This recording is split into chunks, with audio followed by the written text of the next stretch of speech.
नमस्कार मित्रांनो, आपल्या ह्या वर्षीचा अधिक मास तुम्ही अजिबात वाया जाऊ देऊ नका. यामध्ये तुम्ही विष्णू सहस्रनामाचा पाठ नक्की करा.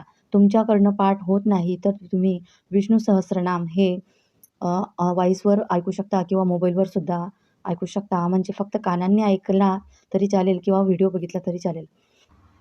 अधिक मासात विष्णू सहस्रनाम वाचल्याने काय फायदे होतात, आपण या व्हिडिओत जाणणार आहोत. या अधिक मासात आपण विष्णू सहस्रनामाचे पठण करून 5 पटीने पुण्य कमवूया. या अधिक मासात तुम्ही वेळ वाया न घालवता तुम्ही या ठिकाणी पुण्य मिळवू शकता. तर नमस्कार मित्रांनो, आपल्या चॅनलवर तुमचे खूप खूप सारे स्वागत आहे. दर 3 वर्षांनी येणारा अधिक मास आध्यात्मिक प्रगतीसाठी आणि ईश्वर कृपा प्राप्तीसाठी अत्यंत पवित्र मानला जातो.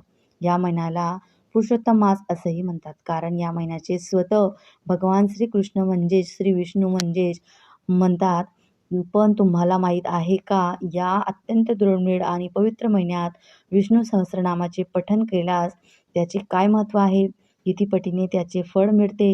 व्हिडिओमध्ये हे आपण जाणून घेऊयात. अधिक मासात विष्णू सहस्रनाम पाठ केल्यावर तुमच्या आयुष्यातील कोणते चमत्कारिक बदल घडतील, आपण ते बघूया व्हिडिओत. तर अधिक मास भगवान विष्णूच्या संबंधित आहे. पौराणिक कथेनुसार अधिक मासाला मलमास म्हटले जायचे आणि ज्याच्या कोणीच स्वामी नव्हता, त्यामुळे त्याला महिन्याला उपेक्षित मानले जायचे. म्हणजे जेव्हा भगवान विष्णूने या महिन्याला आपले स्वतःचे नाव दिले पुरुषोत्तम, आणि विष्णू भगवान म्हणाले की जो व्यक्ती या महिन्यात माझी भक्ती करेल त्याला इतर महिन्याच्या तुलनेने अधिक पटीने पुण्यफल लाभेल. आणि भगवान विष्णूंना प्रसन्न करण्याचा सर्वात सोपा आणि शक्तिशाली मार्ग म्हणजे पुरुषोत्तम मासात सेवा केलेली राहील. तर पुरुषोत्तम मासामध्ये कोणती सेवा करायला पाहिजे, तो म्हणजे विष्णू सहस्रनाम. भगवान विष्णूंचे 1000 नावे या ठिकाणी आहेत. अधिक मासात विष्णू सहस्रनाम वाचल्याने 5 पटीने फळ मिळते. तर यावर आपण बघूया काय काय फळ मिळते. ग्रहदोष आणि अडथळे दूर होतात.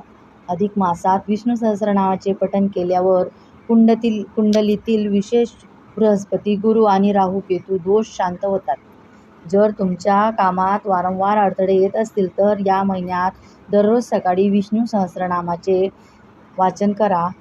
आणि वाचन नाही झाल्यावर तुम्ही ऐकले किंवा म्हटले, पाठ असेल तर म्हटले तरी चालेल, पण तुम्ही तुमचे ऐकल्यावर सुद्धा मार्ग मोकळे होतात, अशी धार्मिक ग्रंथांमध्ये मान्यता आहे. 1000 पटीने अधिक पुण्यफळ. शास्त्र सांगत आहे की अधिक मासात केलेले दान, जप आणि पाठ याचे फळ सामान्य दिवसापेक्षा 1000 पटीने जास्त मिळते. त्यामुळे एरवी विष्णू सहस्रनाम म्हणण्यापेक्षा पुरुषोत्तम मासात त्याचे पठण करणे अक्षय पुण्य देऊ जाते. तिसरं म्हणजे मानसिक शांतता आणि सकारात्मक ऊर्जा. आजच्या धावपळीच्या जीवनात मानसिक तणाव खूप वाढला आहे. विष्णू सहस्रनामाच्या ध्वनी लहरीमध्ये एवढी ताकद आहे की त्यामुळे घरातील नकारात्मक ऊर्जा नष्ट होते आणि मनाला अभूतपूर्व शांतता लाभते. चौथे, आर्थिक वृद्धी आणि लक्ष्मी प्राप्ती. भगवान विष्णू हे सृष्टीचे पालन करते आहात आणि माता लक्ष्मी यांची अर्धांगिनी आहे. जिथे विष्णूचे गुणगान होते तेथे माता लक्ष्मीचा वास कायम राहतो. अधिक मासात विष्णू सहस्रनामाचा पाठ केल्याने घरातील दरिद्रता दूर होऊन आर्थिक धैर्य लाभते. पाचवे म्हणजे मोक्ष आणि पापाची मुक्ती. जाणून अजाणपणे झालेले पापांमधील मुक्ती मिळण्यासाठी अधिक मासातील विष्णू भक्ती सर्वोत्तम मानली गेली आहे. विष्णूंची ही 1000 नावे माणसाला संकटातून तारून नेतात, आध्यात्मिक उन्नती देतात. आता प्रश्न येतो की पाठ कसा करावा. अधिक मासात दररोज सकाळी स्नान करून पिवळे वस्त्र परिधान करून भगवान विष्णूच्या मूर्ती किंवा प्रतिमेसमोर दिवा लावावा. पिवळे फूल आणि तुळशी पान अर्पण करावे. जर तुम्हाला स्वतःला पूर्ण पाठ म्हणता येत नसेल तर मोबाईलवर किंवा स्पीकरवर विष्णू सहस्रनाम ऐकू देखील शकता. केवळ श्रवण केल्यानेही तेवढेच फळ मिळते, मात्र मनात पूर्ण श्रद्धा असणे आवश्यक आहे. तुम्ही विष्णू सहस्रनाम वाचले नाही तरी चालेल, पण ऐकले. धावपळीच्या जीवनात आपल्याकडनं ते शक्य होत नाही, ऐकले तरी चालेल. सकाळ असू द्या की संध्याकाळ, दिवसातून 24 तासातून केव्हाही ऐका तरी चालेल.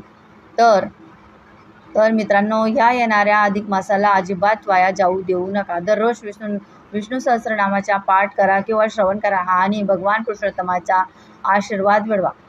तुम्हाला ही माहिती कशी वाटली कमेंटमध्ये नक्की सांगा. नक्की सांगा, नक्की सांगा.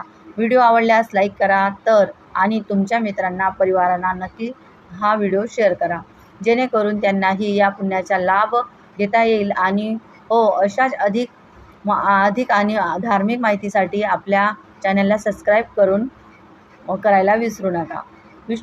भगवान विष्णू तुमच्या सर्व इच्छा पूर्ण करो. ओम नमो भगवते वासुदेवाय नमः.